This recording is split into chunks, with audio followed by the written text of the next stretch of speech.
Hola, muy buenas tardes, bienvenidos y muchas gracias por la invitación. Soy María Elena Sánchez Roldán, de aquí de Pachuca, Hidalgo, arquitecta, paisajista, y bueno, pues un honor estar aquí en los eventos de Acampa, agradeciéndole a nuestro querido amigo Roberto Novello, que siempre nos hace favor de invitarnos. ¿Qué tal, don Roberto Marco Antonio Martínez Bravo, del canal Desde mi humilde punto de vista? La verdad es que ya sabes que no sé nada de paisaje, pero me encanta participar con ustedes. Aquí estoy de metiche. Y siempre es muy bienvenido porque además de esta manera podemos contextualizar la conversación de modo que sea del interés general. Bien, mientras tanto vamos saludando a nuestros amigos que van llegando. Por ejemplo, Jesús Manuel Rodríguez Reyes, quien es biólogo y es abogado, fue mi alumno y actualmente es un amigo consuetudinario de la Acampa. Bueno, les platico justamente con Jesús Manuel, tenemos el trámite de la oficialización en las cámaras de diputados y senadores de nuestra propuesta de oficializar a nivel nacional el Día de Ciencia y Arte del Paisaje y la Jornada de Ciencia y Arte del Paisaje a partir del día 3 de octubre. En la cápsula que dio apertura a esta transmisión, omití algunos detalles que ya habíamos conversado en cápsulas anteriores, en pláticas, por ejemplo, con el doctor José Villanueva Díaz, del INIFAP, o con el doctor Mendoza Briceño, con quienes habíamos planteado algunos rudimentos de esta iniciativa del Día y la Jornada de Ciencia y Arte del Paisaje y la cátedra doctoral. La cátedra ya la expliqué sucintamente en la cápsula de introducción, y en cuanto al día, pues creo que amerita reiterar que elegimos el 13 de octubre. Bueno, primero porque el Congreso de Ciencia y Arte del Paisaje siempre es en octubre, y siempre es en octubre porque de las lunas... La de octubre es más hermosa.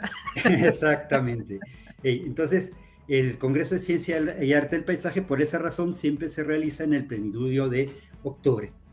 Por si esto fuera poco, un 13 de octubre nació Gerardo Murillo, el célebre doctor Atl. Así que, por las razones que ya explicamos, es el día que nosotros propusimos como Día de Ciencia y Arte del Paisaje. Algo que no dije en la cápsula introductoria es que el doctor Atl hizo algunas aportaciones interesantes al arte pictórico. Uno de ellos, bien conocido, es su técnica de aquacolor, ¿verdad? Y otro un poco menos conocido, pero que le permitió la tecnología en su momento, fue lo que él llamó aeropaisaje. Es decir, como siempre estuvo interesado en los volcanes y en el territorio, sobrevolar el área nacional para documentar los volcanes y el paisaje en general desde un helicóptero. Y a esto le llamó él aeropaisaje. ¿Sí? Tampoco dije hace un momento qué relación tiene el doctor Atl, la jornada y el Día de Ciencia y Arte del Paisaje, y la conmemoración o la serie de conmemoraciones que en México tenemos este año 2021, particularmente la relativa a el Árbol Nacional de México, que fue declarado el año 1921 como tal, ¿verdad? El ahuehuete se eligió entre varios candidatos por ser un árbol que prácticamente se encontraba en ese momento en todo el territorio nacional. Y además, bueno, está relacionado con historias prehispánicas. Es bien conocido que en tiempos de Moctezuma y Ilhuicamina, con la asesoría de Nezahualcóyotl, fue plantado el bosque de Chapultepec, y bueno, hubo otras actividades en torno a la naturaleza interesantes. Se sabe que Nezahualcóyotl fue un excelente, además de poeta, ingeniero, ¿no? Y que en ese tiempo se elaboraron obras como de acueductos y plantaciones, y también hemos oído de el Jardín Botánico de Moctezuma, Choconoslin. Bueno, mientras Don Roberto, perdón la interrupción. El árbol de la noche triste, el famosísimo árbol de la noche triste, ¿es un ahuehuete? Fue un ahuehuete. Cuando... Sí, ahorita ya está seco. Bueno, ya tiene muchísimos años seco ese árbol. A mí me tocó verlo más o menos entero cuando era niño.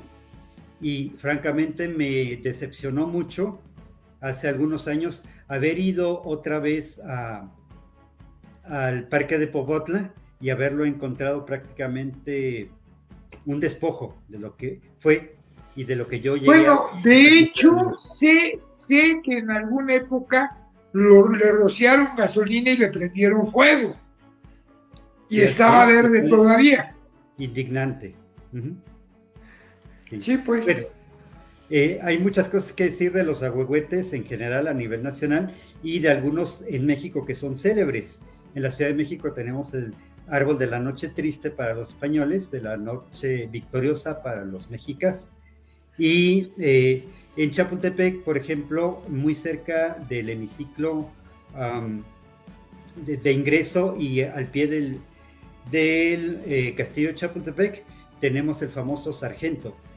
Y el doctor Saúl Alcántara Onofre, que ha estado interesado en esa cuestión, pues se ha indignado porque muchos ahuehuetes muy antiguos de Chapultepec, algunos de los cuales posiblemente son prehispánicos, no han recibido la atención que merecerían. Sí, pues definitivamente el doctor Saúl Alcántara es un referente muy, muy importante para hablar acerca de los ahuehuetes y sobre todo acerca de la relación existente entre las personas que habitaban el territorio antes de la llegada de los españoles, ¿verdad? Que muchas veces entra la controversia si se les llama indígenas porque estaban buscando a las indias, si les llamamos nativos o si les llamamos habitantes de Mesoamérica, porque todavía no éramos una nación como tal. Sin embargo, lo maravilloso y que me parece fascinante y la forma en que también lo expresa el doctor Saúl es esa relación existente entre estos habitantes de este territorio con la naturaleza. Y yo creo que es de las cosas que más debemos enfatizar y yo creo que esta cátedra va a servir muchísimo para que nuestra audiencia pueda comprender el valor de los árboles. Sobre todo esa relación existente entre los seres humanos y la naturaleza.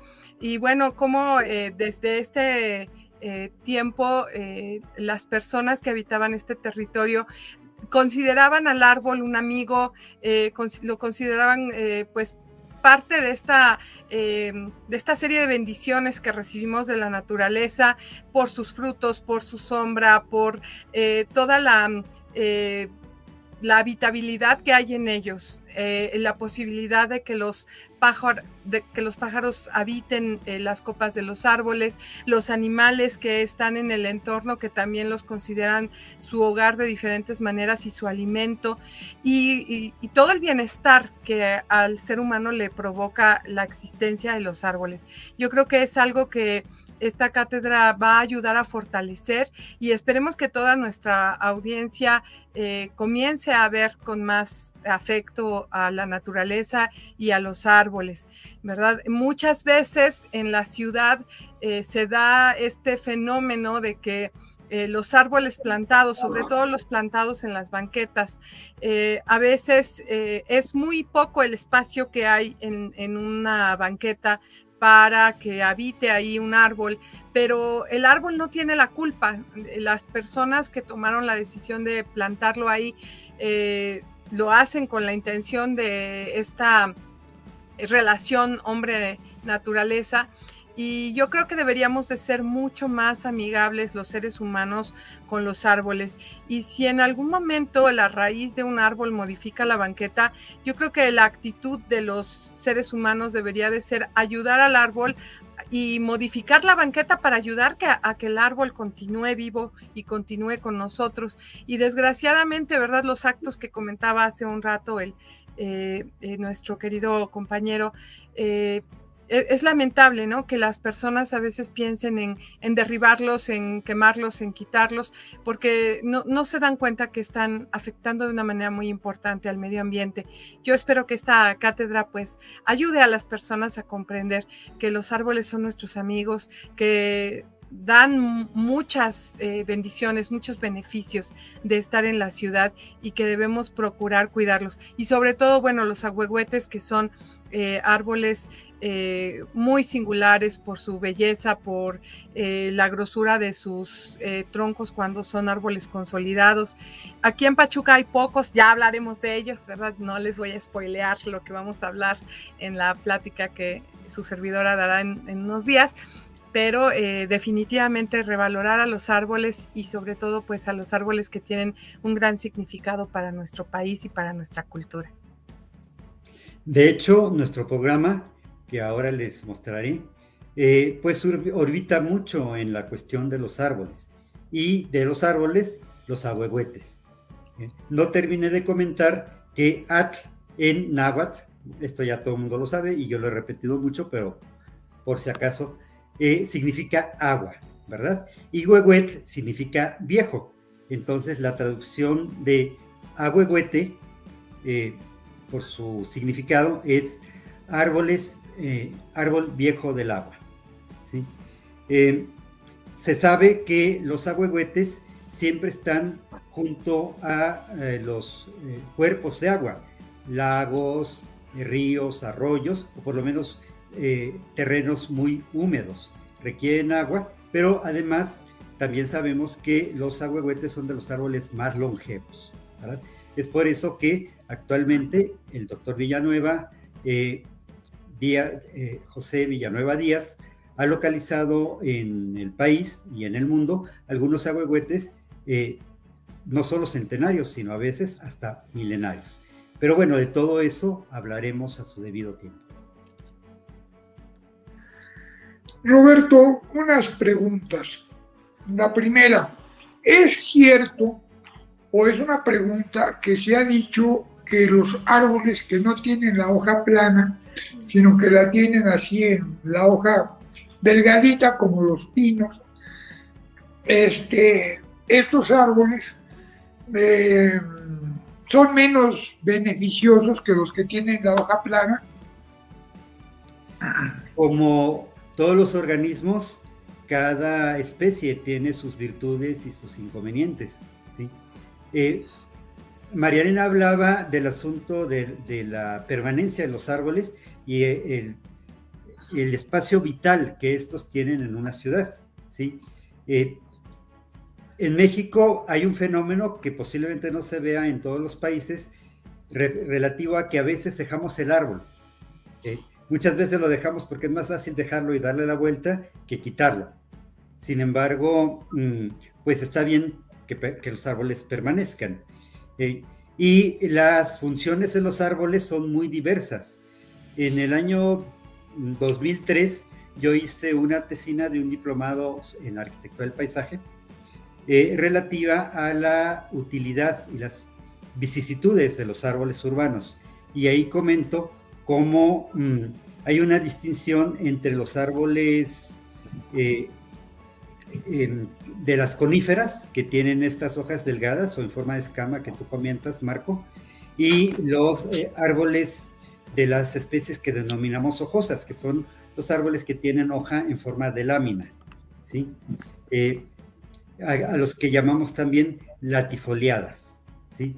Entonces, cada uno tiene sus ventajas y desventajas. Algo que puede ejemplificar la respuesta que debo darte, Marco, es que en cuanto a la contaminación ambiental, los árboles que tiran sus hojas, pues se despabilan de la polución cuando lo hacen, en tanto que los árboles perennifolios, especialmente las coníferas, pues están expuestos de manera permanente a que sus lenticelas, osteolos, estomas se obstruyan con las partículas sólidas en suspensión, ¿sí?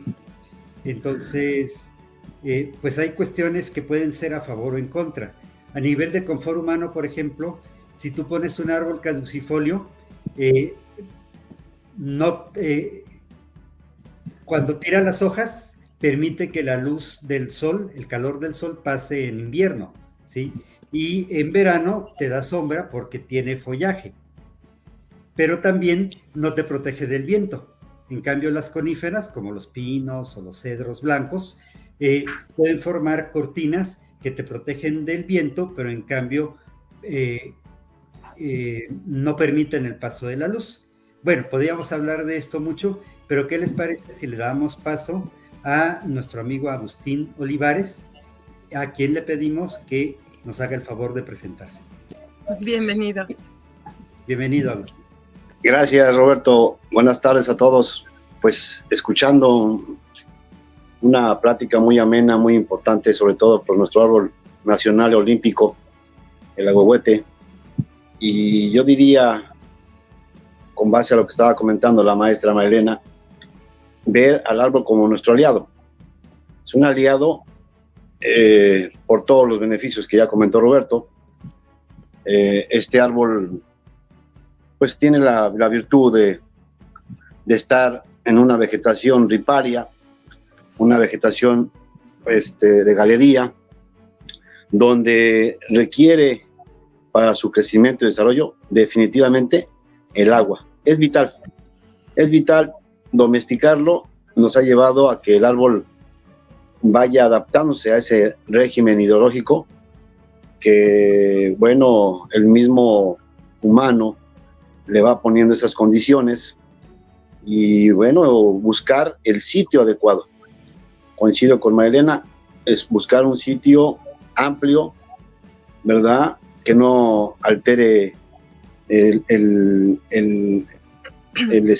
área donde se va a colocar por sus grandes raíces, máxime que, bueno, pues siendo longevo, ¿verdad?, más de 2.000 años de sobrevivencia, pues eso tendríamos que tenerlos muy bien elegido el lugar, que sería totalmente fundamental para su existencia, porque obviamente cada día se va colonizando las grandes urbes, ciudades, hasta los pueblos, y estos árboles los vamos haciendo a un lado y entonces ya nos empieza a afectar la visión, porque por ahí hay una carretera o hay un camino y eso nos empieza a tomar decisiones, yo creo que totalmente al margen del árbol. Si al árbol le preguntáramos, oye, ¿te quieres quitar?, seguramente nos diría que no.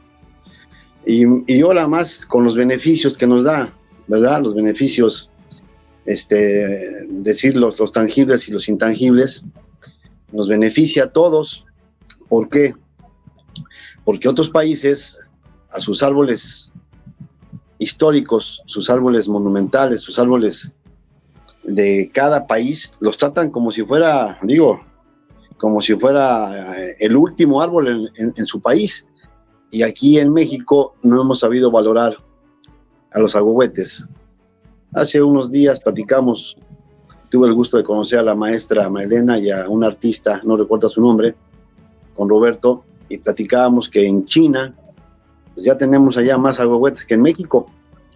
Eso hace falta que tomemos conciencia que nuestro árbol nacional, otros países están viendo todos los beneficios, porque aparte de darle una estética al lugar, pues en China lo están ocupando para eliminar la contaminación, porque ahí ya son una contaminación muy alta. Entonces creo que nos falta conciencia, nos falta tomar en cuenta el nivel de importancia que reviste nuestro árbol. Esto que va a llevar a cabo ACAMPA para este mes de octubre, yo lo veo muy importante porque sería hacerles conciencia a todos los mexicanos, ¿verdad?, a todos los paisanos, que este ahuehuete se establece en muchos estados de la República. Por eso también es nuestro árbol nacional, porque no escogió otro árbol que no tuviera esa particularidad. Se puede plantar en muchos estados de la República. son pocos donde no. Entonces, sería cosa de que se empezara a determinar, yo creo que a nivel, si no a nivel estado, a nivel municipio, la reglamentación de plantar árboles de ahuehuete y quitarnos un poquito de la cabeza de estar plantando otros árboles. Creo que sería como parte secundaria, plantar ahuehuetes, pero también plantar otros árboles, y en primera instancia el ahuehuete, ¿para qué? Pues para que lo conozcan nuestros jóvenes, nuestros niños, porque bueno, ya mucha gente de la tercera edad lo conocemos, o no sé si todos, pero bueno, la mayoría. Sí. Pero empezar a trabajar en eso, en una educación. Eso sería mi parte. Gracias y mucho gusto. Aquí sigo escuchándolos. No hay duda de que otra pregunta más, por favor. El ahuehuete,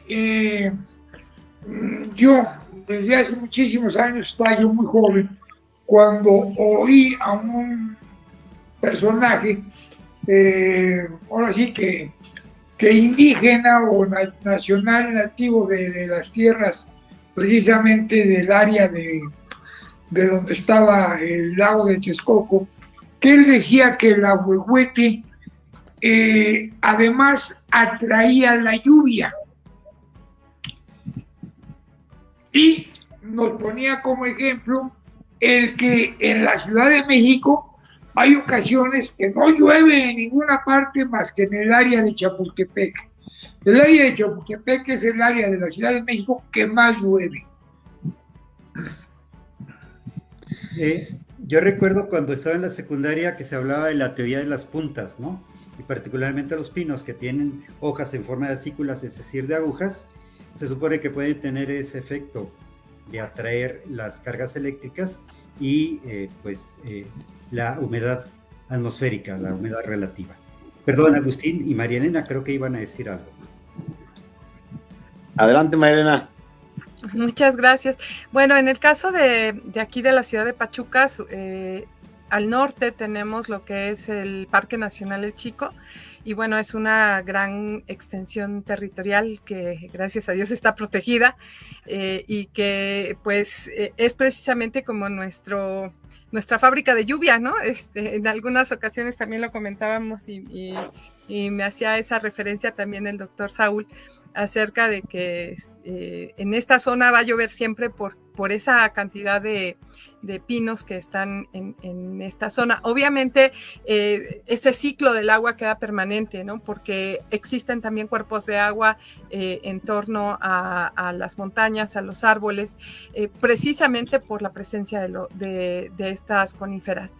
Y obviamente el ciclo natural pues continúa gracias a la existencia de estos árboles. La problemática que en algunos lugares se genera cuando se llega a hacer la tala inmoderada, ¿verdad? Pues es que se pierde este control, y bueno, cuando llegan las lluvias también, pues se generan otro tipo de conflictos, y el agua, en vez de convertirse ahora sí que en una fuente de vida, en un lugar adecuado para vivir, bueno, pues va generando otro tipo de problemáticas, ¿verdad? También en esta región, como Pachuca está a un nivel sobre nivel de mar mayor que Ciudad de México, desde 1864 hay reportes acerca de cómo el agua de las lluvias bajaba y bueno, inundaba zonas en Tizayuca, en Zumpango, y en algunas ocasiones llegaba a Ciudad de México, y precisamente la Comisión Científica de Ciudad de México envió en esos años de 1864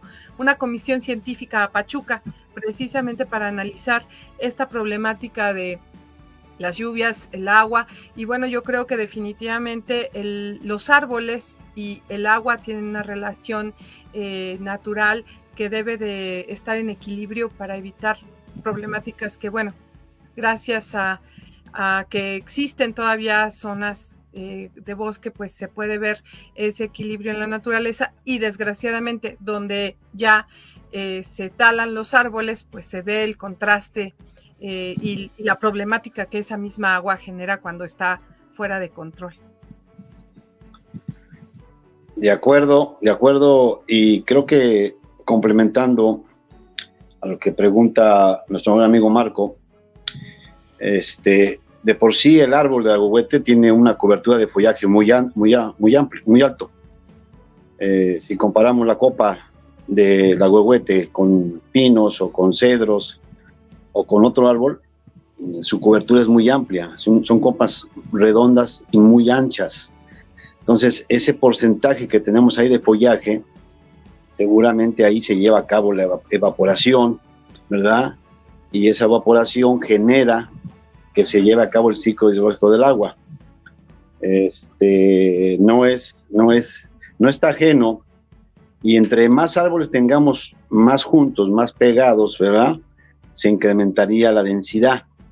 Eso va a hacer que nos dé un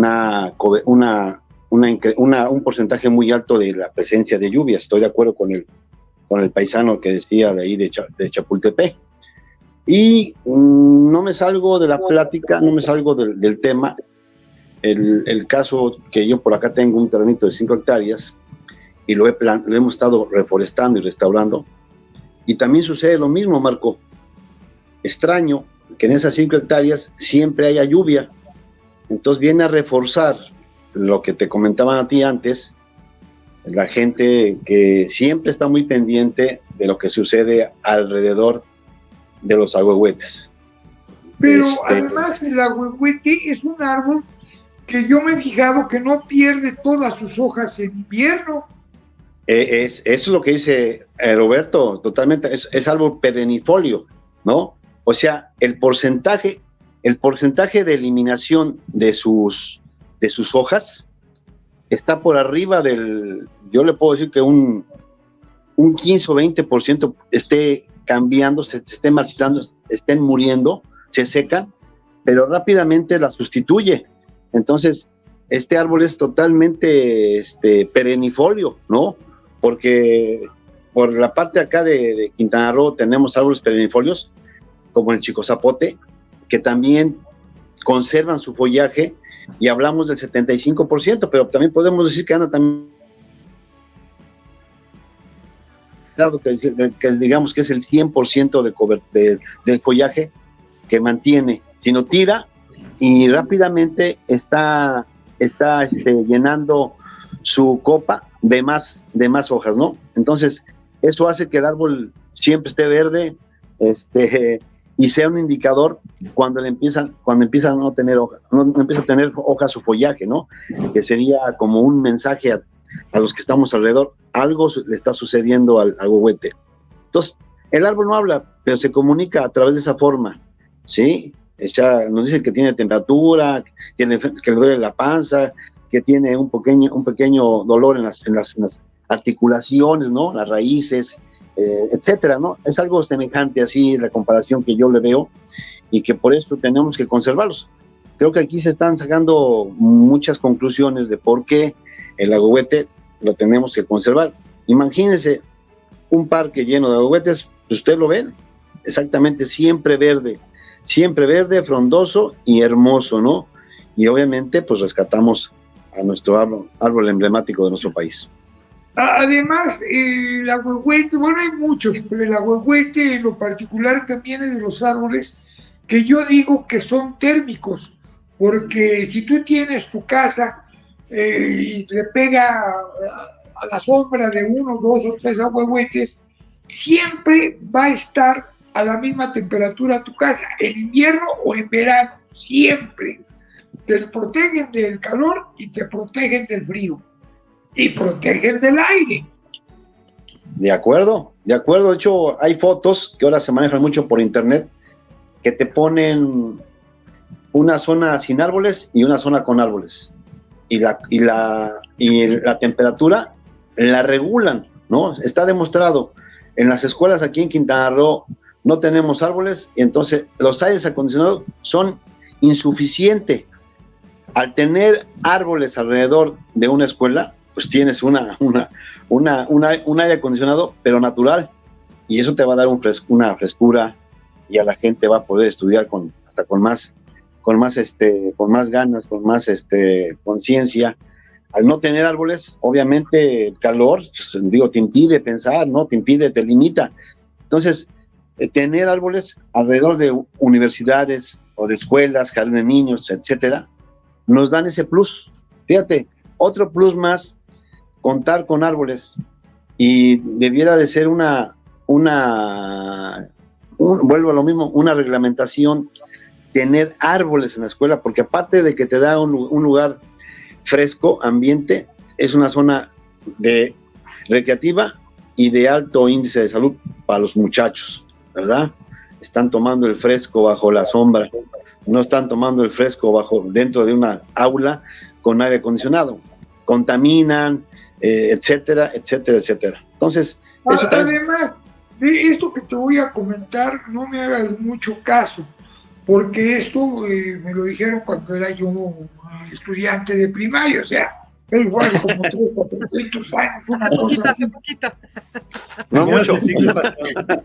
Pero me dijeron también que el ahuehuete no, o sea, no te lo puedo garantizar, fue el ahuehuete u otro tipo de árbol, pero que el aroma que expide repele a los insectos, en especial a los mosquitos. Sí, seguramente, Marco, seguramente. Fíjate que hay árboles que sí liberan, como el caso de ese famoso árbol que nos mandaron de allá de Asia, el nim. Sus frutos liberan una sustancia para los moscos que apesta, ¿no? Le duele al mosco el olor. Seguramente aquí esos árboles también debe ser esa forma de combatir a la presencia de esos insectos molestosos. O también los eucaliptos, también, aunque no son del país, son introducidos, ¿verdad? También tienen esa particularidad. Pero bueno, pues pudiera ser que también pudiera analizarse el árbol en el follaje, o las gálgulas, las semillas, porque bueno, tienen aroma, seguramente también los moleste, ¿no? Habría que comprobarlo. Muy bien. Amigos, no sé si les parezca buena idea que platicáramos un poquito del contenido temático de nuestro programa para la Jornada de Ciencia y Arte del Paisaje. La próxima sesión será el día 6 de octubre. Este miércoles abrirá la parte científica de la Jornada de Ciencia y Arte del Paisaje un maestro en ciencias del ITESO, que si bien es ingeniero eléctrico de profesión originalmente, pues se ha adentrado de una manera muy intensa en la astronomía. Entonces, nos gustó mucho la posibilidad de hablar de un paisaje extraterrestre y obviamente un paisaje abiótico, ¿sí? Entonces, él nos mostrará algunas imágenes de cuerpos celestes del sistema solar, planetas, satélites, etcétera, ¿verdad? Y nos hablará de sus realidades físicas, es decir, de cómo es la fisonomía de sus superficies. Entonces, para empezar, tendremos ese tema, y el día 9 empezaremos ya a hablar del doctor Atl, con la participación de nuestra amiga acampanauta Mónica de la Cruz. Muy bien.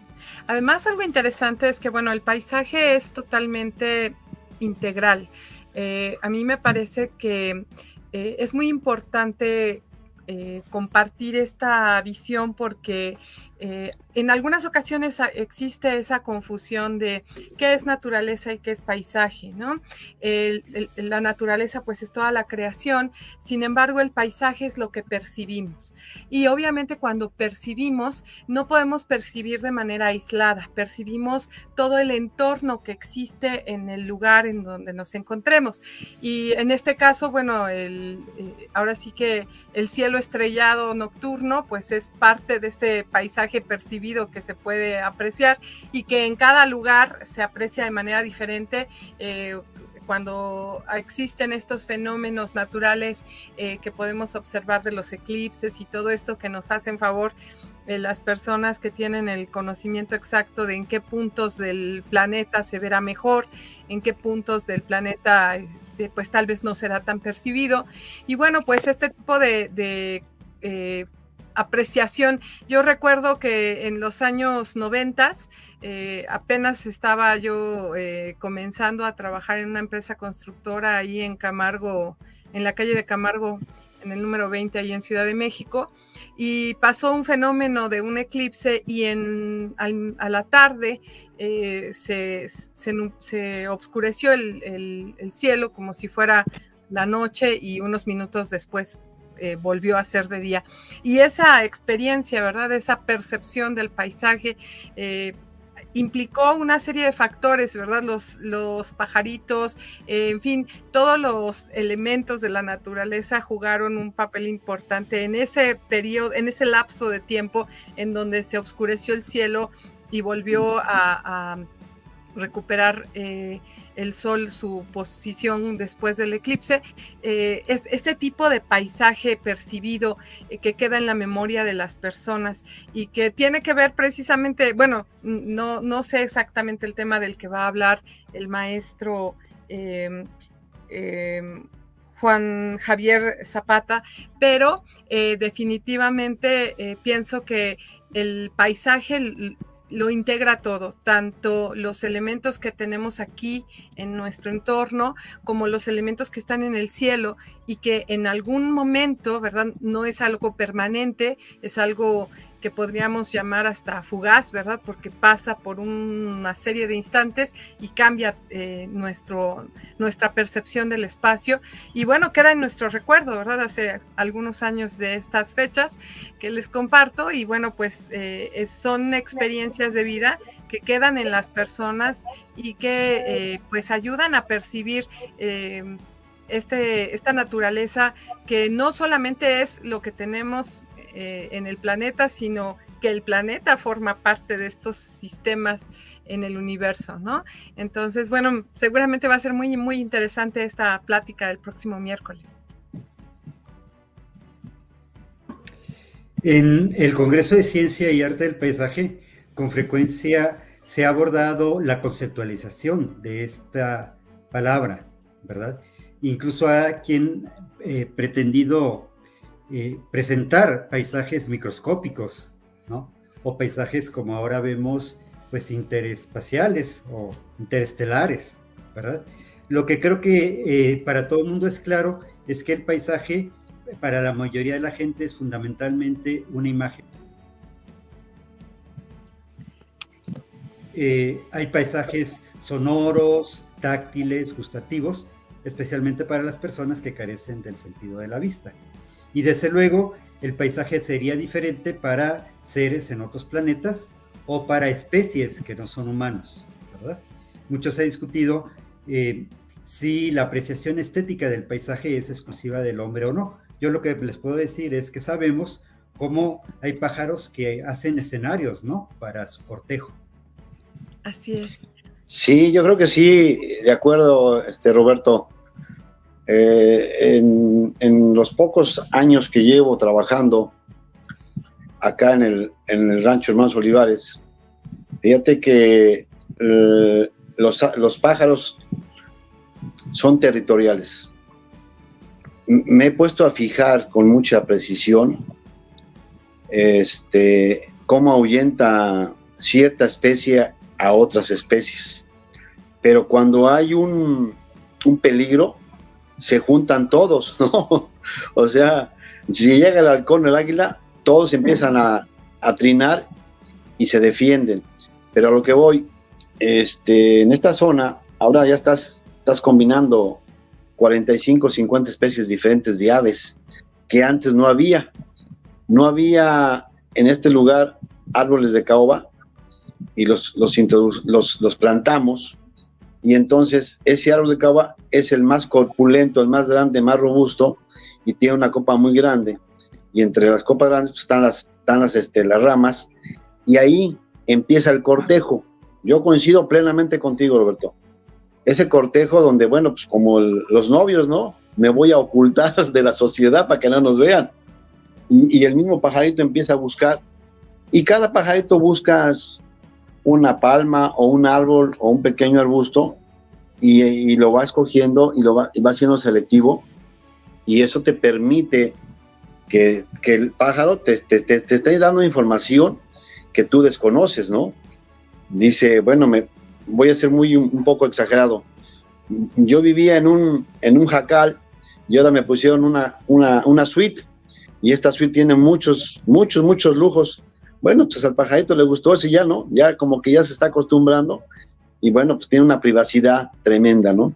Entonces yo creo que sí, coincido con tu comentario. Marco, ¿qué dices? Pues nada, que la verdad, ahora sí que parece mentira.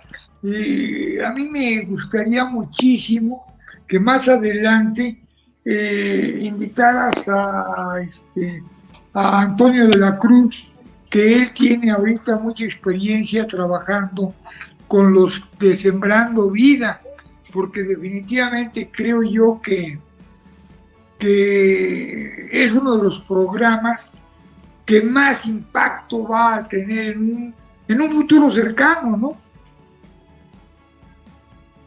Muy bien, parece que es un tema polémico, ¿verdad? Aquí nuestro amigo Jesús Manuel parece que no está muy convencido de la eficiencia de estas plantaciones de árboles frutales y maderables.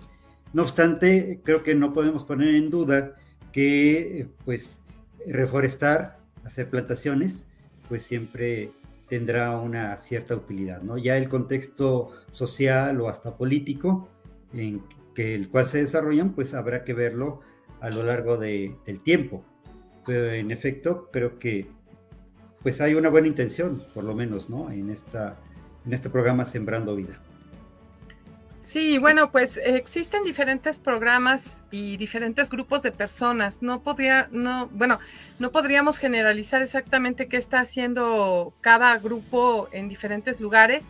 Bueno, en particular, creo que Marco sí ubica específicamente a una persona, pero a lo largo del tiempo he tenido conocimiento de diferentes grupos de personas que se encargan acerca de el plantar árboles en diferentes lugares con esta intención de reforestar.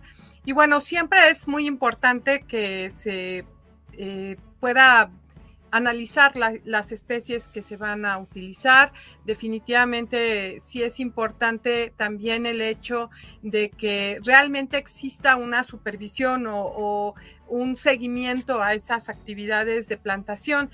En algunas ocasiones, pues con muy buena voluntad se hacen jornadas en las que se invita a veces hasta la población abierta, ¿verdad?, a que haga pues su buena obra, ¿verdad?, de plantar un árbol. Pero si ese árbol no se cuida, si esa zona que se reforesta no tiene las condiciones, pues a veces ese ejercicio se pierde, y es importante que el grupo de personas que se encarga de hacer este tipo de plantaciones, pues también le siga dando un mantenimiento, un seguimiento periódico para garantizar que las especies que plantaron en verdad van a lograr consolidarse. Sobre todo en algunas ocasiones me ha tocado ver campañas en las que plantan arbolitos muy pequeñitos y pues los dejan, los olvidan, y surge ahora sí que se da la campaña, ¿no? Y de repente pues el compromiso cumplido, ¿no? Se plantaron quién sabe cuántos árboles en tal lado, ¿no? Sin embargo, pues desafortunadamente, si esos pequeños arbolitos no se cuidan, pues es como si dejáramos un grupo de bebés en la banqueta, ¿no? Si nadie los cuida, obviamente van a acabar en malas condiciones, ¿no? Obviamente es una comparativa bastante ruda, yo procuro hacer ejemplos con mis estudiantes cuando hacemos proyectos para jardines públicos y les comparto eso, les digo, cuando haces una plantación de árboles en una zona abierta en la que nadie se hace responsable, pues hay que procurar que los árboles que plantes tengan un cierto grado de consolidación y tal vez que estén en una etapa en la que tal vez las lluvias te ayuden a que lo rieguen, ¿no? Pero obviamente tiene que haber un proceso para garantizar que estos árboles no se van a ir con el viento. Por ejemplo, aquí en Pachuca hace mucho viento y de repente, pues si no le pones unos tutores, ¿verdad? Unos, ahora sí que algún elemento que ayude al árbol a que no se incline y no garantizas que esos árboles en verdad van a tener una buena oportunidad para poderse consolidar, pues a veces el ejercicio se vuelve infructuoso, ¿no? Y a veces pues también la gente se queda con esa idea de que bueno, se plantaron esos arbolitos y no pasó nada, ¿no? Y entonces también a veces eso va en detrimento del ánimo de las personas.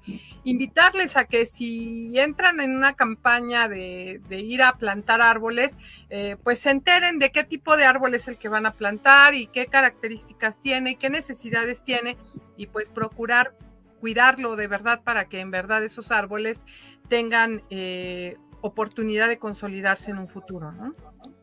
Sí, tres cosas. Primero, Sembrando Vida, creo que si hacemos un análisis a nivel nacional, hay que ver cuántos agüehuetes están reproduciendo, ¿no?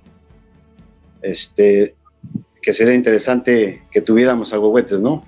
En Sembrando Vida, por el nivel de importancia. Dos, la elección de las especies.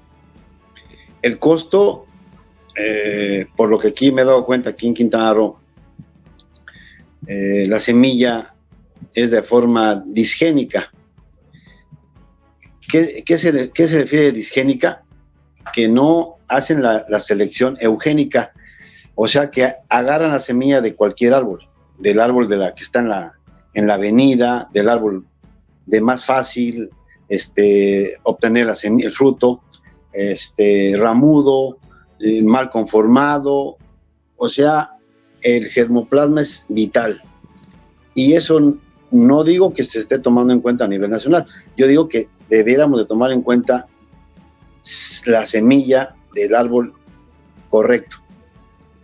Y tres, sería lo que comenta la maestra Marilena.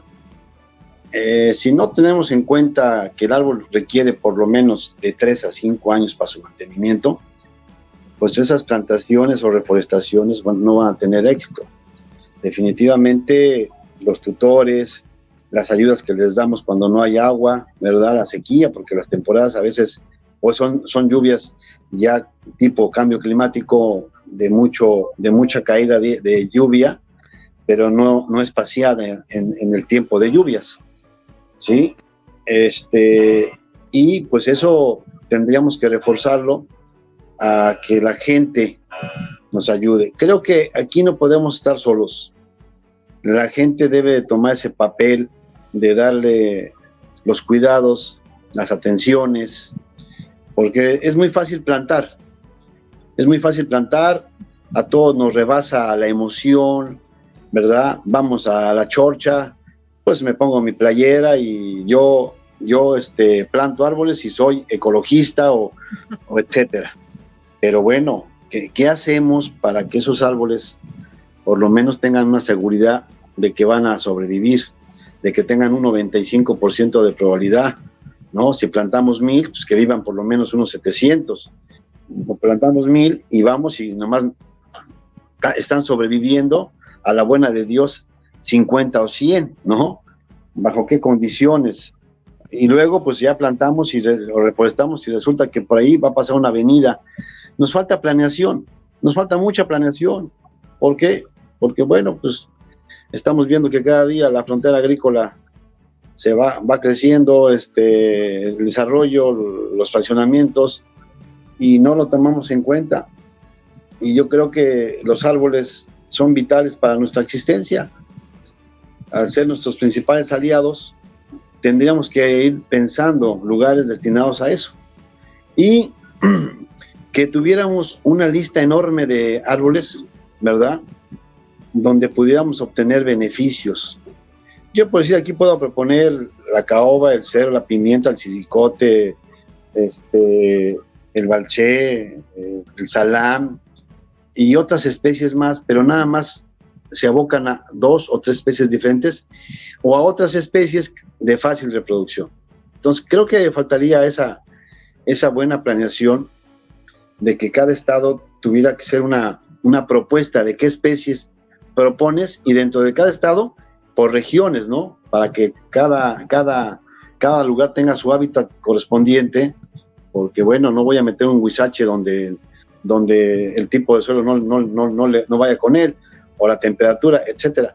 Yo creo que esto tendríamos que irlo viendo y analizando, porque cumplir con metas, creo que ya se acabó ese tiempo, ¿no? Creo que hoy es más serio, hoy ya no es de que la gente le paguen y no lo haga, o le pague y plante algunos y pues plante, no.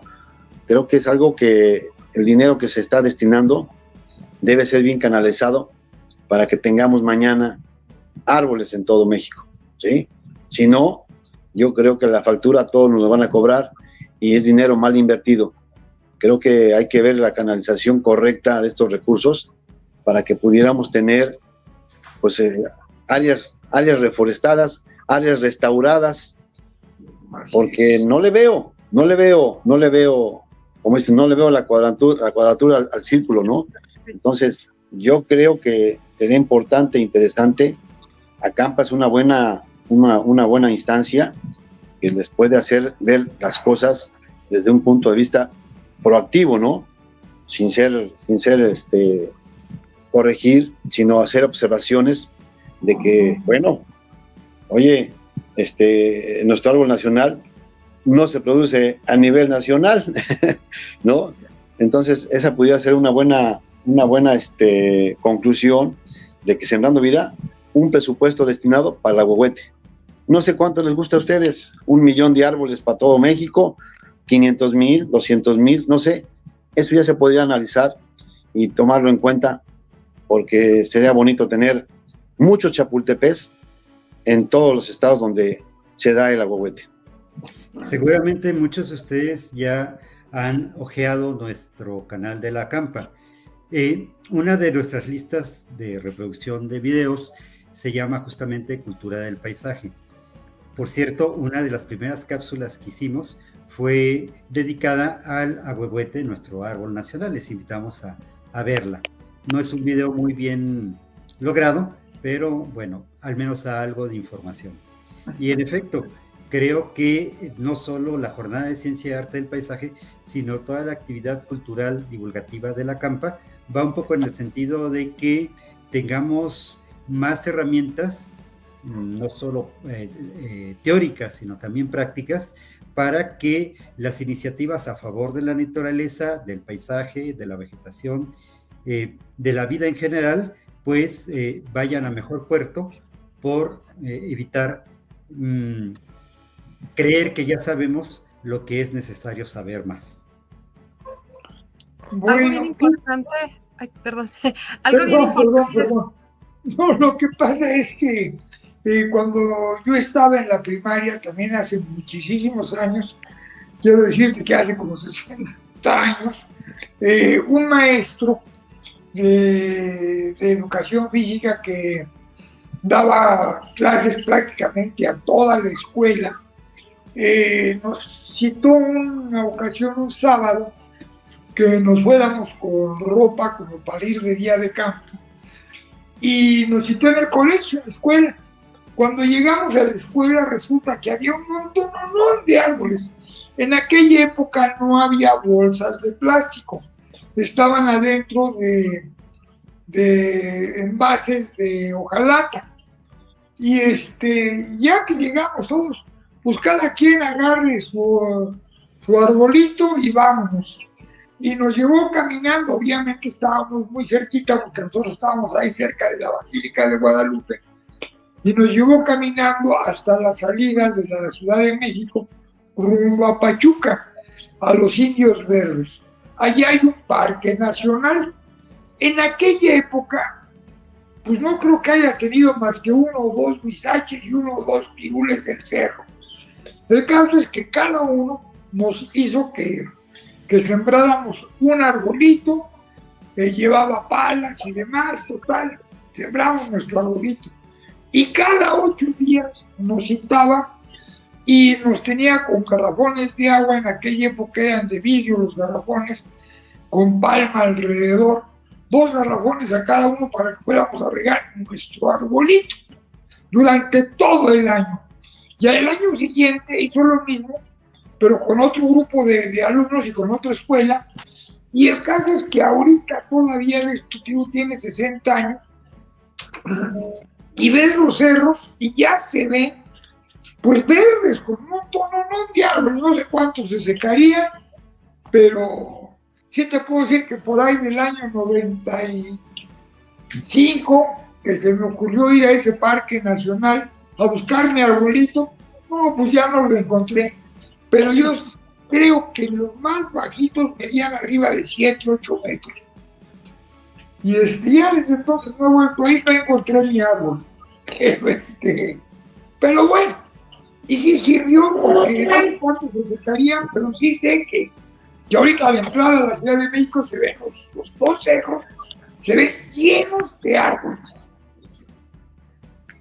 Pues esa fue una buena práctica, ¿no? Que les estuviera invitando también al mantenimiento de los árboles. Algo que quería yo comentar es que el reglamento de construcción, tanto de la Ciudad de México y bueno, que obviamente es uno de los que rige más en nuestro país, contempla que, por ejemplo, cada fraccionamiento debería de contar con el 30% de la superficie para absorción del manto freático. Y muchas veces ese espacio pues podría ser el área verde.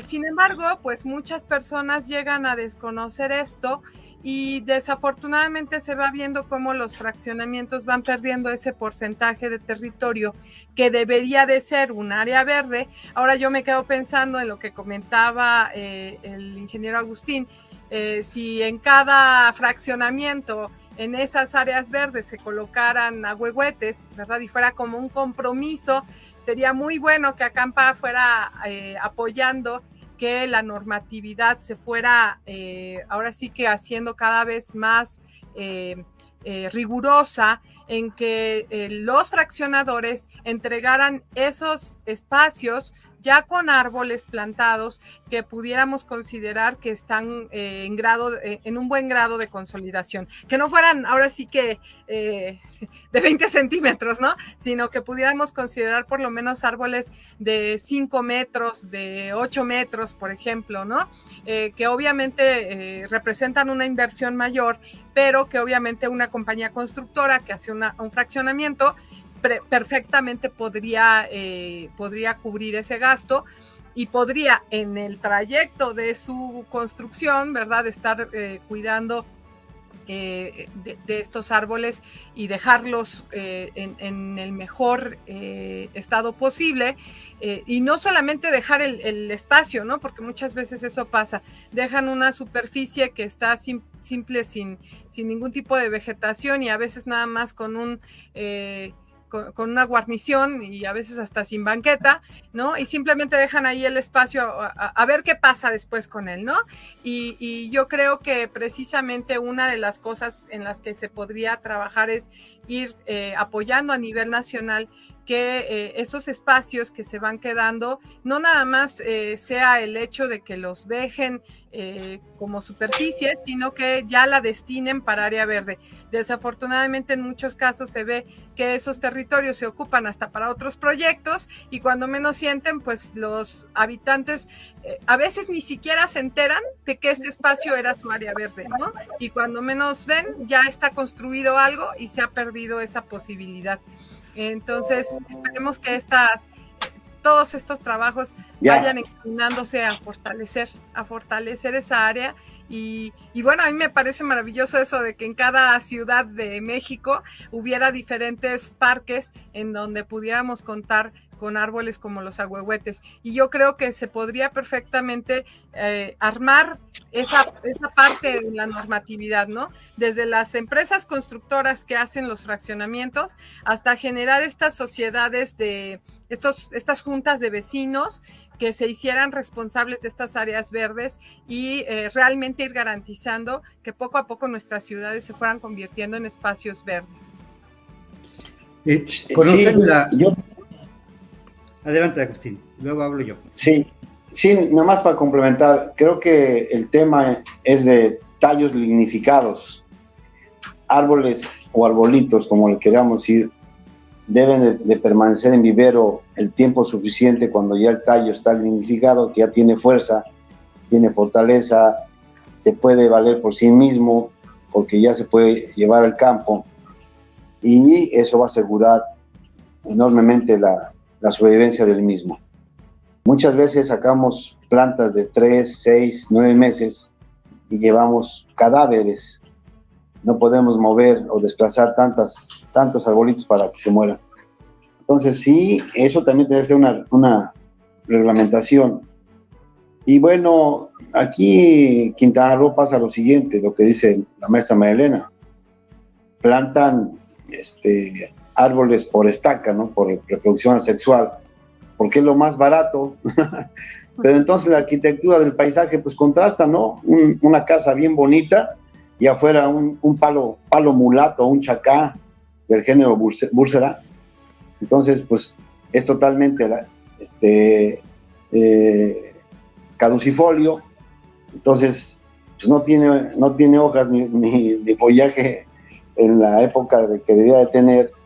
Y bueno, pues ¿por qué? Porque es lo más barato. O plantan otro tipo de árboles de esa forma que no les genera ni un gasto. Yo digo que pues ya los proyectos deben ser amigables a la naturaleza.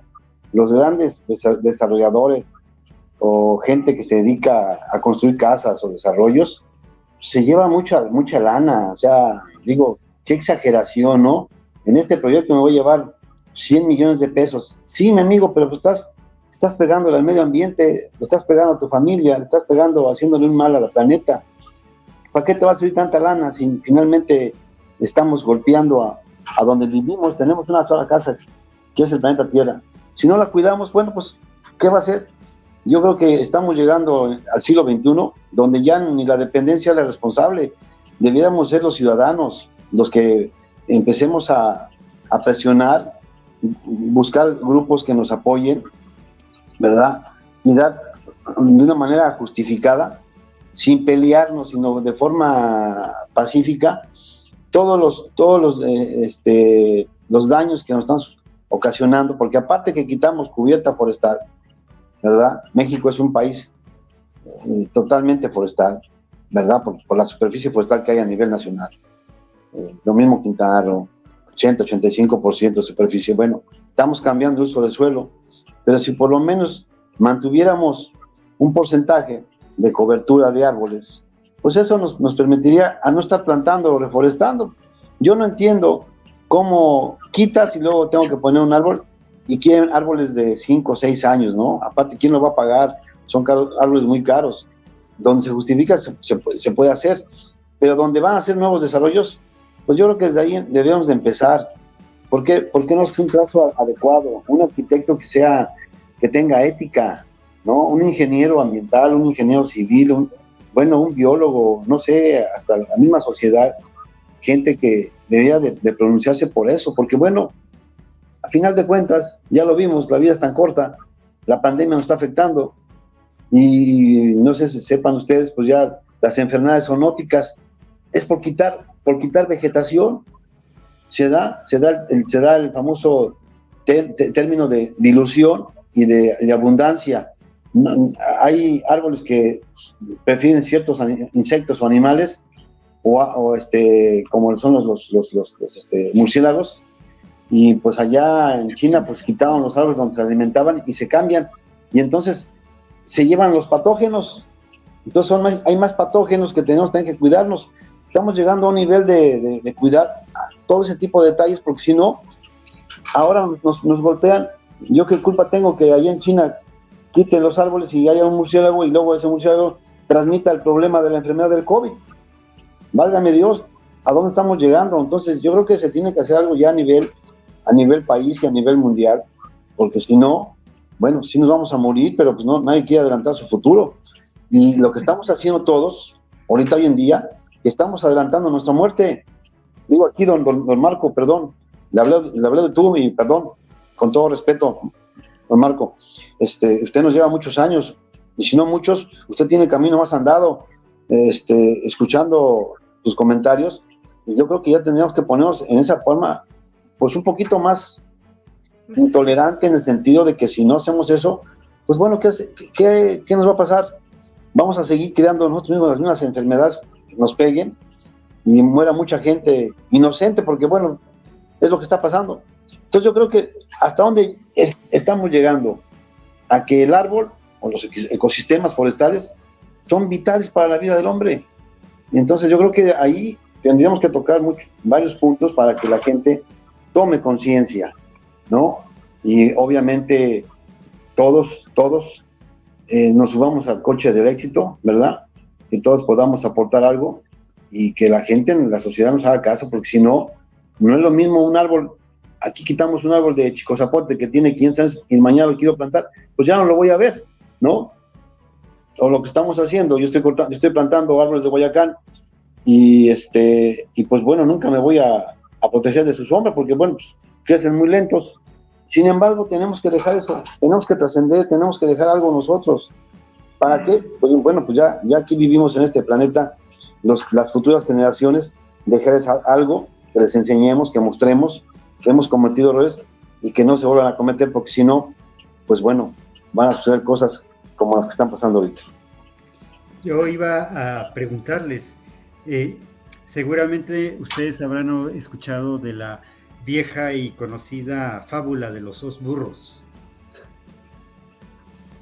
Esa historia en la que iban un par de burros y llegan a un arroyo. Ambos iban cargados con talegas. Entonces, el primer burro que se atreve a pasar el río o el arroyo, accidentalmente se tropieza. Y cuando trata de incorporarse, habiéndose sumergido hasta la cabeza, hasta el cuello, se da cuenta de que se siente muy ligero, mucho más ligero en relación con el peso que llevaba antes de entrar al agua, ¿sí? Esto es porque llevaba sal en las talegas y el agua diluyó la sal, y entonces cuando él se incorporó, pues mucha sal ya no estaba en el interior de los costales, ¿sí? Y viendo esto, el burro que venía atrás, que además era un poco flojito, dijo, ya la hice, ya sé lo que tengo que hacer. Entonces, cuando le toca su turno de atravesar el río o el arroyo, ¿verdad?, intencionalmente se deja caer. Sin embargo, cuando trata de incorporarse, le es imposible, y con angustia se da cuenta de que no solo se volvió más ligero, sino que se volvió mucho más pesado. Esto es porque el segundo burro, en lugar de llevar sal, lo que llevaba era esponjas. Y bueno, viene a colación la fábula, porque aunque hay, digamos, principios generales en la naturaleza, de pronto ciertas especies tienen sus particularidades. Comparto la opinión de María Elena y de Agustín de que un árbol bien desarrollado, antes de llevarse a cabo, es mucho más resistente en condiciones ambientales no controladas, ¿sí? Sin embargo, tampoco debemos descartar que a veces la adaptación de un árbol pequeño es mejor en campo de algunas especies, porque pasa como con las personas, ¿no? Si a un bebé o a un pequeño lo llevamos a un clima muy diferente o a una región geográfica muy distinta, se puede adaptar más fácilmente que un adulto o que un anciano, ¿sí? Entonces, en esta intención de crear cultura del paisaje, pues podemos empezar por hacer distinciones, por ejemplo, entre una siembra y una plantación.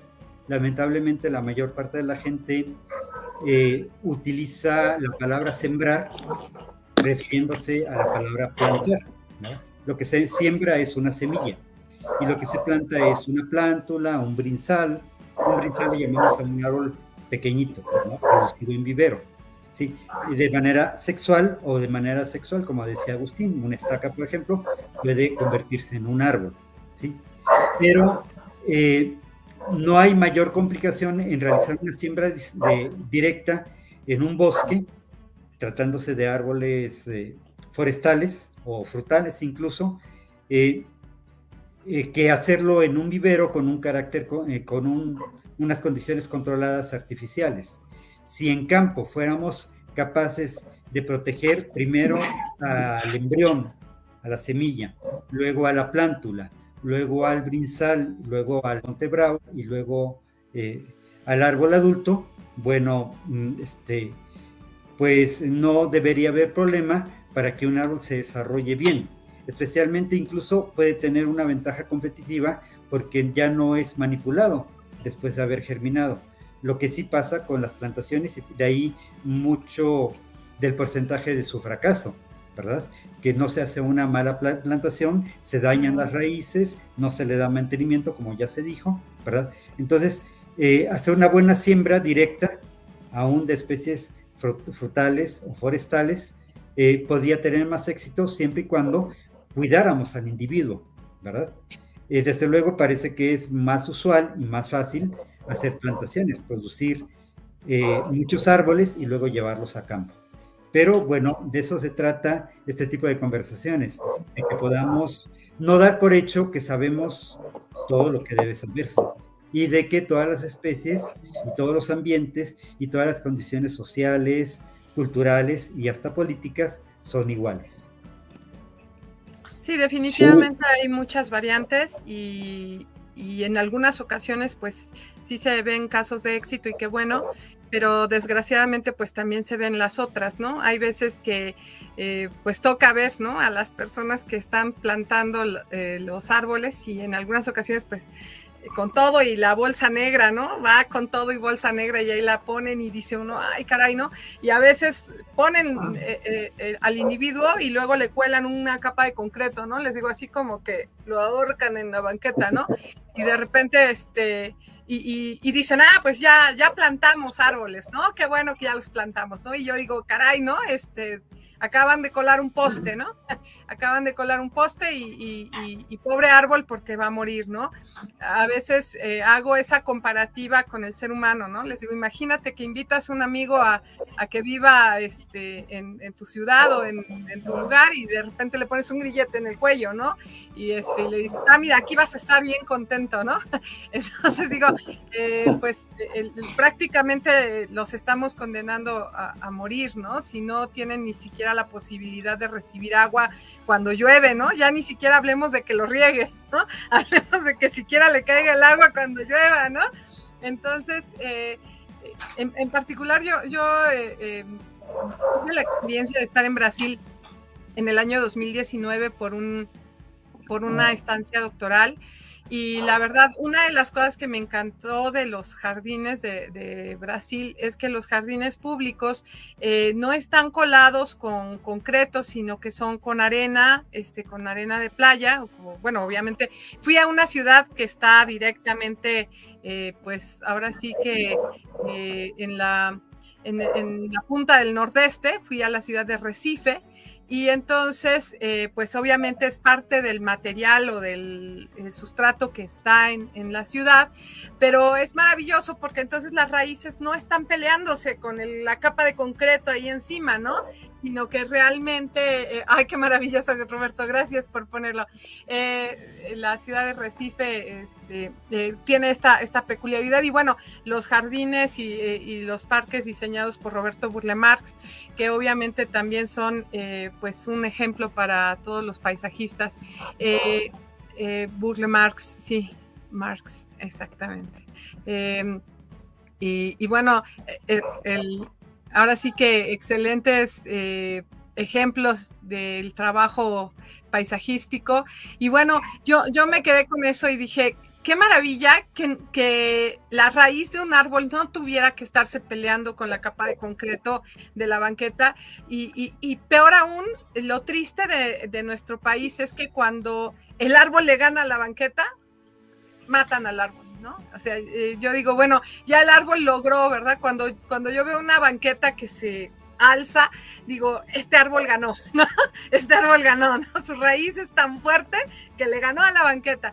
Y lo triste es que en vez de que como diseñadores pensemos en diseñar la banqueta para que el árbol continúe vivo, desgraciadamente nos topamos con personas que deciden matar al árbol porque tronó la banqueta, ¿no? Y yo me quedo pensando, bueno, ¿en aras de qué estamos? ¿Estamos en aras de la vida o estamos en aras de la banqueta, ¿no? La banqueta es un elemento que colamos, pero igual podemos diseñar nuestra banqueta para que igual hagamos una rampa para subir y bajar, y la hagamos segura y la hagamos confortable para el humano, pero también para el árbol, ¿no? Definitivamente Roberto Burle Marx es una gran inspiración y una serie de ejemplos maravillosos para todos y todas los que nos dedicamos al paisaje. Y caminar por sus jardines, por sus áreas diseñadas, precisamente considerando a la naturaleza. Estas ondas maravillosas que se ven aquí en blanco y negro es un sistema constructivo a base de 2 piedras de colores, ¿verdad? Las piedras negras y las piedras blancas, que están asentadas sobre arena. Entonces esto se permite que se filtre el agua al subsuelo, y además, bueno, yo le veo esa ventaja de que si la raíz la llegara a botar, bueno, pues se vuelve a nivelar la arena y se vuelve a arreglar la piedra y no ha pasado nada, ¿no? El árbol puede seguir, el camino puede seguir, y yo creo que los humanos tenemos que comprender esa parte de que si el árbol está vivo, si el árbol está fuerte, si el árbol tronó la banqueta, por favor, no lo maten, ese árbol es valiente, ese árbol le ganó la batalla al concreto, por favor no lo maten, ¿verdad? Yo diría, mejor diseñemos nuevos diseños de banquetas, seamos creativos y ayudemos a esos árboles a que continúen en su lugar, porque sin duda nos hacen mucho bien. Sí, pues tenemos 4,000 especies de árboles diferentes en todo el país, y conocemos nada más 3,500. Nos faltan 500 por conocer, pero de esos 3,500 no sabemos todos los hábitos de crecimiento. ¿Y a qué me refiero? Que no sabemos el tipo de raíz, si es pivotante, si es superficial, su follaje, su copa,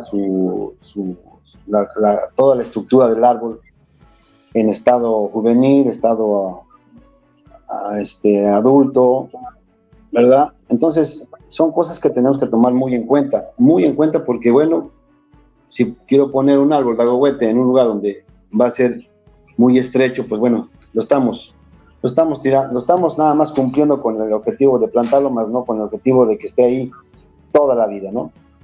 Y otra cosa muy curiosa que pasa y que está demostrado, yo lo vi hace muchos años, en 1991, por acá por Quintana Roo, se plantaron caobas y un biólogo que ya falleció hace unos años detectó cómo se comunicaban entre ellos, entre las raíces, y se pasaban todo, ¿no?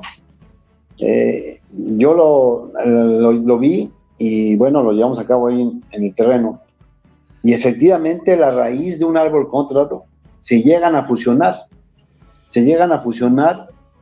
y entonces el árbol que está a un lado es su amigo del que está al otro lado, y así sucesivamente se van tomando de la mano todos, y entonces ya no es necesario que esté ahí el humano, ¿verdad? Porque el más fuerte ayuda al más débil, o los más fuertes ayudan a los más débiles.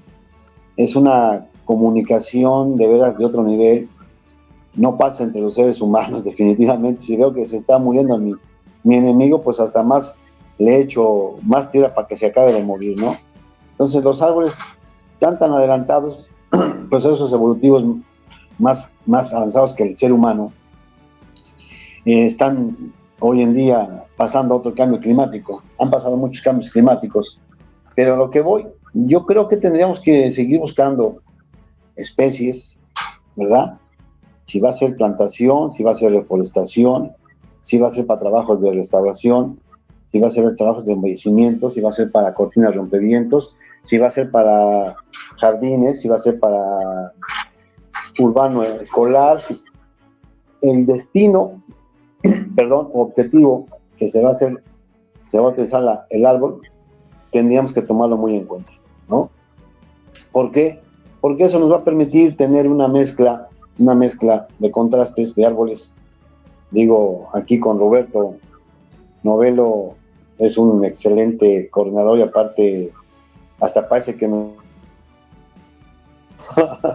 Yo no le agradecí hace rato lo que puso del rancho, así como aquí con la maestra Mariana le puso lo que vio por allá por Brasil y lo que vamos platicando lo va poniendo. Pues eso a todos nos da esa parte que se pueda platicar, y creo que deberíamos de hacer ya ciudades sustentables, ciudades verdes, ¿no? Pero no verde político, sino verde de veras, porque estamos viendo cada cosa que están pasando, y bueno, si no nos ocupamos de veras de atender este problema, nuestros árboles, ¿verdad? Nuestros árboles, que seamos promotores de árboles, que los cuidemos, que los plantemos, que los reforestemos, que cuidemos, porque es la única forma de seguir estando en este planeta. Así es.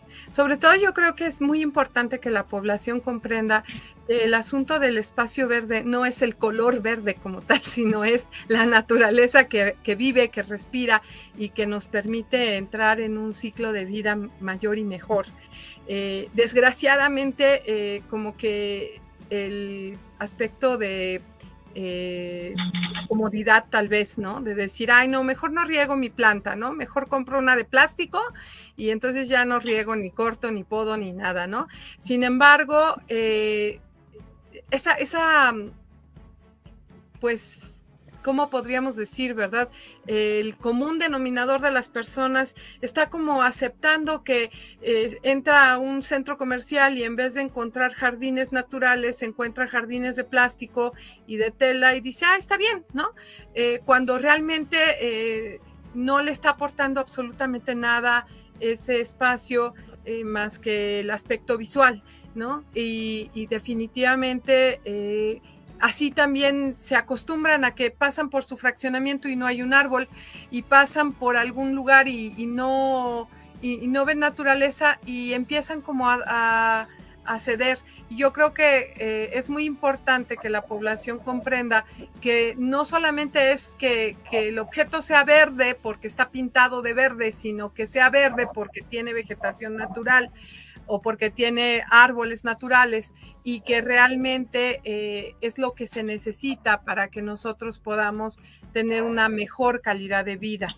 La sombra de un árbol natural, el aire más limpio por el proceso que estos árboles generan en la naturaleza, todo lo que conlleva, ¿no? En otra plática comentábamos el hecho de estar viendo flotar a pájaros, mariposas y demás elementos que también forman parte de la naturaleza y de la vida que llevamos, ¿verdad? No va a revolotear un colibrí sobre una planta de plástico, ¿verdad? No va a haber mariposas volando encima de flores de tela o de papel, ¿no? Entonces, si realmente queremos que tengamos estas especies alrededor nuestro y que podamos realmente tener una calidad de vida en la que a la hora de respirar tengamos aromas de flores, aromas de diferentes especies vegetales, que tengamos esta frescura que da el ir caminando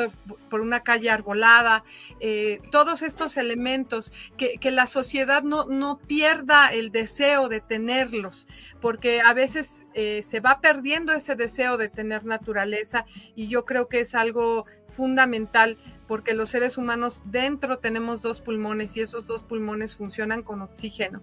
Y sería muy triste que tuviéramos que estar comprando nuestro tanquecito de oxígeno. En la Ciudad de México a mí me tocó en diferentes tiempos ver ya personas que van con su tanquecito en la espalda, ¿verdad? Y con su manguerita aquí en la parte de atrás y aquí su suministro de oxígeno, ¿no? Por la situación de contaminación o por sus mismas problemáticas de salud. Y uno dice, bueno, pues qué lamentable que llegáramos al caso de que tuviéramos que necesitar este tipo de apoyos para respirar en vez de tomar el aire de la naturaleza, ¿verdad? Entonces, pues buscar esto. Yo creo que este es un canal que precisamente está buscando fortalecer esta relación del ser humano con la naturaleza y ir buscando más y mejores apoyos para que la naturaleza pueda prevalecer en estas ciudades que cada vez son más grises. Bien, amigos, pues no sé qué les parezca que ya vayamos pensando en despedirnos. Marco ha estado muy callado el día de hoy. Marco, tú vives en un lugar, en Zumpango, Estado de México, donde sin duda esto que hemos estado hablando de la dinámica del agua, del papel de la vegetación, particularmente de los árboles, y ahora pues una modificación artificial, ¿no? Que significa la construcción del nuevo aeropuerto, pues te daría mucho material para comentar cómo es tu vivencia. Bueno, fíjate que ahí en el aeropuerto, Roberto, he comentado yo en muchas ocasiones, es una zona, son arenales, y en los arenales sí hay algo de vegetación, pero es muy poca la vegetación que hay. Sin embargo, ahorita junto con el aeropuerto, pusieron unos viveros donde se van a sembrar, se va a reforestar todo lo que no sean pistas y demás, lo van a reforestar, así de que yo siento que lejos de que haya afectado como se podría pensar que acabar con los poquitos árboles que había, no, todo lo contrario, creo yo que ahora que termine el aeropuerto fácilmente va a haber 10 veces más de plantas y árboles en esa zona de ahí. A pesar de todo, siempre cualquier proyecto de intervención en el territorio, pues es una oportunidad, ¿no? Para hacer mejor las cosas de lo que se hicieron antes. Entonces, comentaba en alguna otra cápsula que pues generalmente hay buenas intenciones, pero no basta con buenas intenciones, como que necesitamos más aún que una debida capacitación, una debida organización, ¿no? Y desde luego esto subyace el tema de cómo hacemos las cosas, cómo es nuestro modus operandi, ¿no? Francamente yo veo difícil, por más que haya discursos o indicaciones a nivel federal, que las personas que han venido operando de una determinada manera y no siempre de una forma muy ética, pues simplemente por alguna indicación que dejen de hacer las cosas como las han hecho hasta el momento. Saludamos a Adriana Camaño, arquitecta. Si gusta conectarse, ya sabe que es muy bienvenida. Por cierto, debo comentar mi error en el programa anterior de no haberle enviado individualmente el enlace a la arquitecta paisajista Adriana Camaño, con quien contábamos para hablar de el surrealismo de las ciudades. Pero, arquitecta, esta vez sí tiene usted el enlace y será muy bienvenida si se integra a la conversación. Oye, Roberto, algo que también quisiera yo comentar es que ahorita en lo que iba a ser el Naim, el aeropuerto allí en Texcoco, se está construyendo el parque ecológico más grande del mundo. Y obviamente que van a reforestar toda esa zona de ahí, y son muchos miles de hectáreas, independientemente que se va a rehidratar el lago de Texcoco, y obviamente que se va a respetar el lago del Nabor Carrillo, que ya estaba ahí y que a lo mejor lo pensaban secar porque tiene una población de ave acuática muy grande, y con el aeropuerto, si se hubiera hecho ahí, iban a ser un peligro para los aviones. Así es de que yo era de los que decía, bueno, que no, nunca se debió haber pensado en el lago de Texcoco para hacer el aeropuerto, pero pues bueno, ya sabes que muchas veces es lo que más conviene al bolsillo, no lo que más conviene al país, ¿no? Amigos, en general les comento que en una conversación que me ofreció Marco, tocábamos el tema del aeropuerto en el lago de Texcoco versus el aeropuerto donde se está haciendo. Y en efecto, esto que comentábamos de las aves, bueno, es un punto a considerar que la mayor parte de la gente no conoce. Me parece que María Elena iba a hacer algún comentario. Pues mira, yo creo que el proyecto del aeropuerto tiene ya muchos años en puerta, ¿verdad? Yo me acuerdo que cuando me titulé de arquitecta en 1990, ya hace algunos añitos, me tocó ir a hacer una serie de entrevistas con las personas del aeropuerto de la Ciudad de México, el Benito Juárez, y ya desde esa época se decía que era pues totalmente necesario el cambio del aeropuerto. Sin embargo, bueno, pues han pasado ya los años, ¿verdad? Y prácticamente 30 años después todavía estamos viendo cuál va a ser el mejor lugar para el aeropuerto, ¿no? Y definitivamente el concepto de Texcoco, pues definitivamente yo creo que era algo que se debería de haber considerado que no, ¿verdad? Pero como bien comentan, ¿no? Hay veces que quien toma la decisión no la toma considerando a la naturaleza. Y bueno, cabe destacar que a la naturaleza desde la revolución industrial se le ha visto como una infraestructura, ¿no? Estos conceptos internacionales que hablan acerca de la infraestructura verde, azul y gris, como si fuera algo que está por debajo de nuestros pies, ¿no? La infraestructura como para el servicio del hombre, no como para el contexto del cuidado y el equilibrio que debe haber con la naturaleza y la actividad humana, ¿no?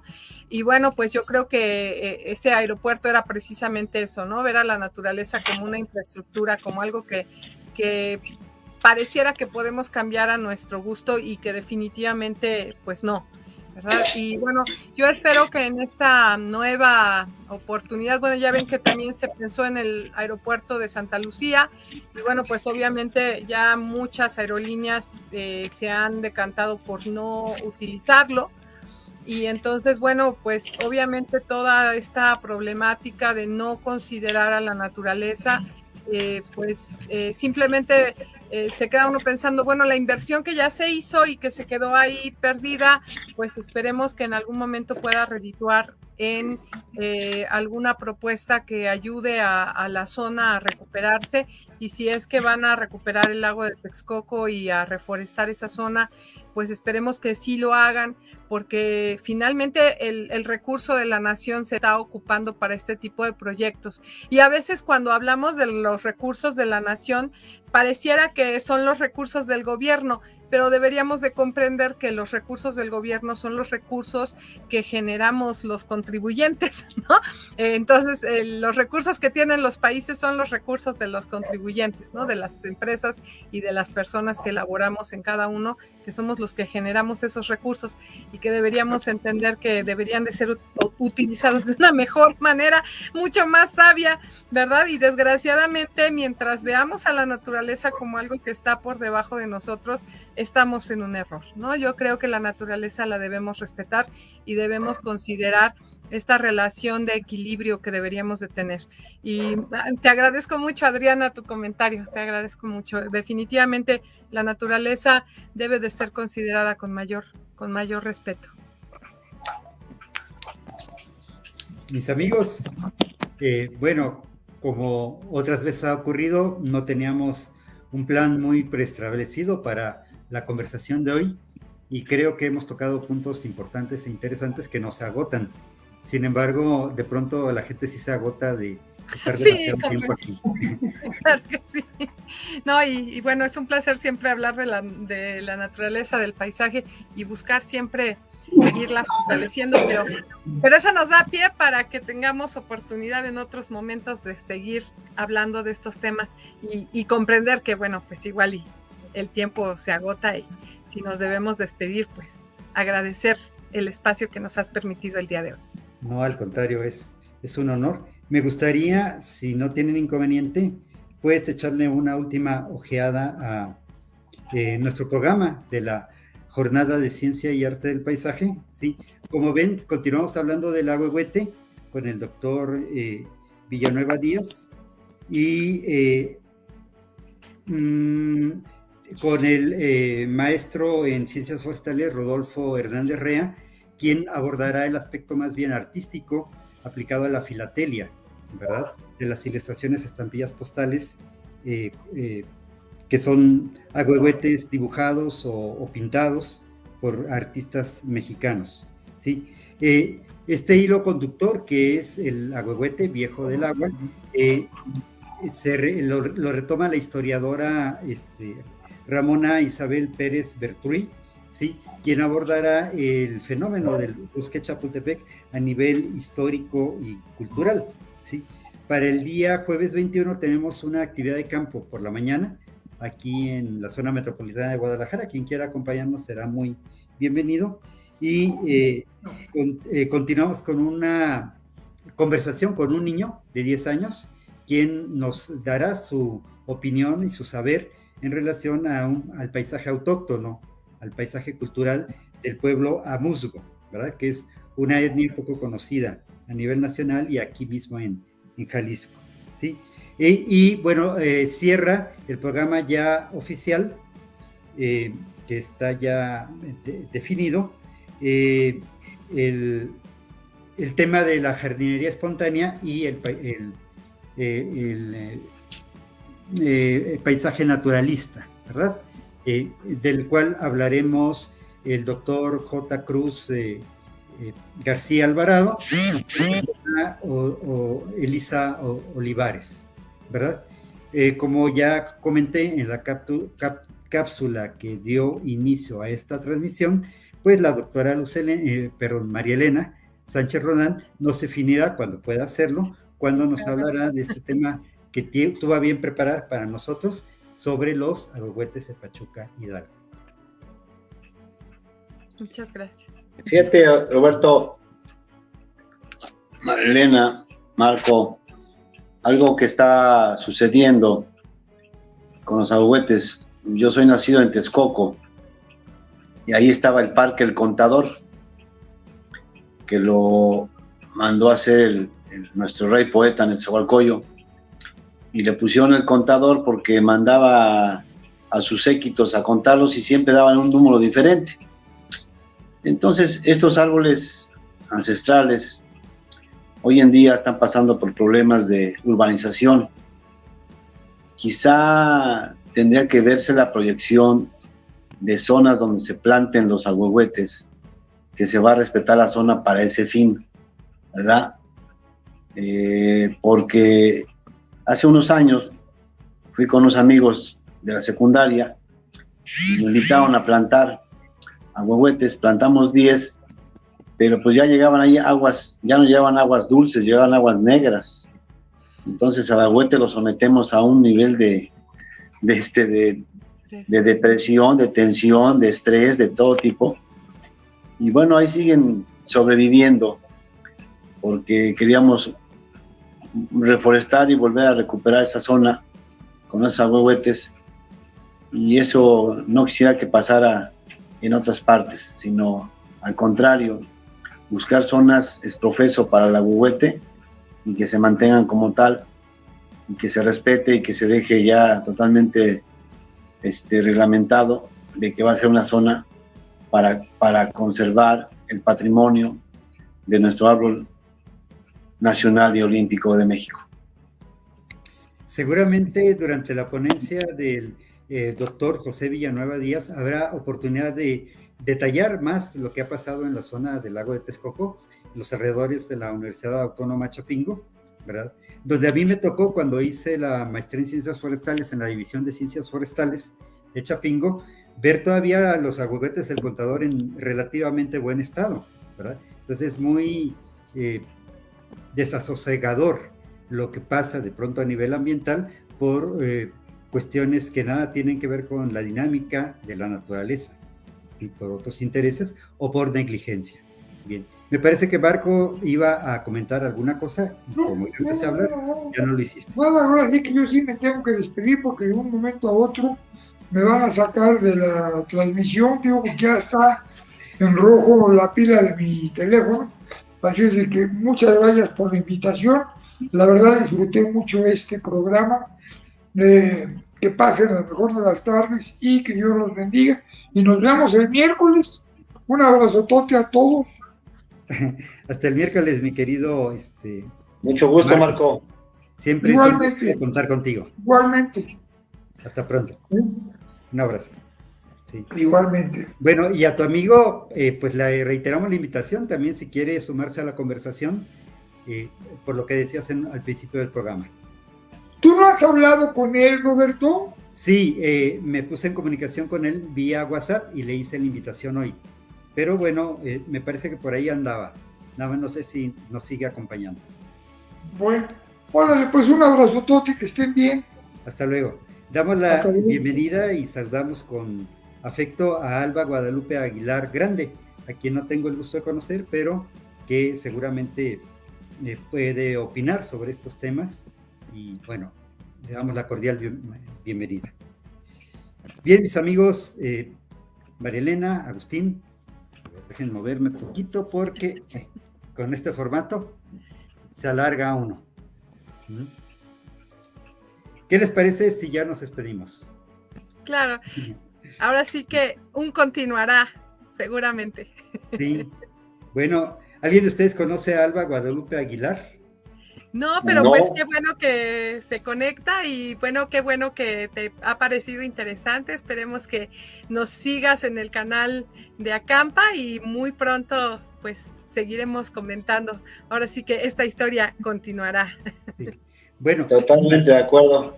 Mucho gusto, Roberto, mucho gusto, maestra Mariana, y pues nos conectamos la próxima vez. Sí. Claro, estamos a la orden. Para Alba Guadalupe y para toda nuestra audiencia, les comentamos que, bueno, nuestro canal de la Acampa ya lo tienen seguramente identificado en YouTube. Tenemos una página web, www.acampa.org y www.acampa.lan, donde pueden enterarse de más o menos cuál es nuestra línea de trabajo, de investigación y de divulgación de la cultura del paisaje. Además, tenemos un correo electrónico que ponemos a disposición de Alba y de todo el mundo, que es Academia de Paisaje YT o YT. La YT es de YouTube. Entonces, Academia de Paisaje IT@gmail.com.mx. Sin más, de mi parte, agradezco mucho su asistencia, su participación y les envío un fuerte abrazo. Muchas gracias, también, igualmente. Muchas gracias, Roberto, maestra Morena. Perdón, les mandé una liga sin avisar ayer, se me fue, pensé que no era sábado, perdón, pero muchas gracias. Ahí está la orden. Mucho gusto y que pasen buenas noches. También, gracias, amigos, visiten la página de Facebook de Rancho Hermanos Olivares y vean la cápsula relativa a la entrevista que me concedió sobre ese particular, restauración forestal, con el ingeniero Agustín Olivares. Saludos, fuertes abrazos, besos, abrazos para todo el mundo y sean felices. Gracias.